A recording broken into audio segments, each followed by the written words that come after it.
Now, although Jacinda Ardern may be known as a feminist icon and currently being lauded over her choice to step down as a wise decision in favour of her mental health, she seems to have fallen out of favour with rural farmers in New Zealand. They believe that the regulations levied by her party were impractical and made farming difficult. Here now is a report. I think we'll call it a day. Abroad, Jacinda Ardern was a global icon for left-leaning politics and women in leadership. But domestically, the outgoing Prime Minister struggled to connect with rural New Zealand. As a result, her party's popularity has plummeted, a major challenge for Chris Hipkins, who is set to replace her as leader of the Labour Party and the country. Farmers and rural voters say reforms by the Labour Party, meant to improve the environmental impact of farming, are costly and ineffective, and will make their products less competitive. Scotty Bright is the Auckland representative of a farming lobby group called Groundswell. He says a government proposal that farmers pay for methane emissions from their sheep and cows is among unworkable regulations.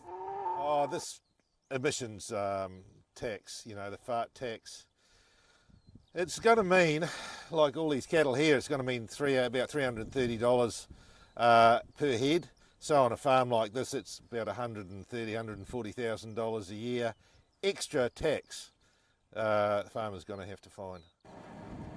New Zealand farmers are some of the most efficient in the world.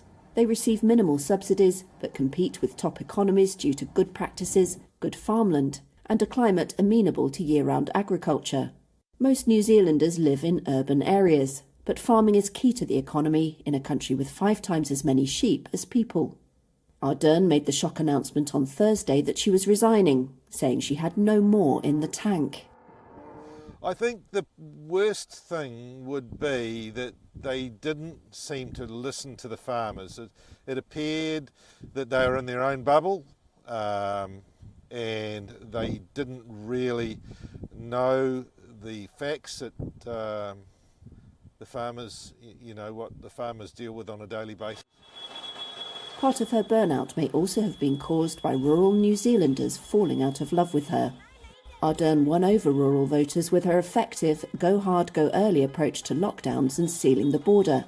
That allowed her to form the first single-party government since New Zealand adopted proportional voting in the 1990s. But tractors and pickup trucks have descended on Parliament in nationwide protests against Labour's reforms, as that vote has now largely swung back, angered at Labour's efforts, which also include plans to reduce water pollution from fertilisers and animal waste, change the leases on high country ranches, and overhaul water systems.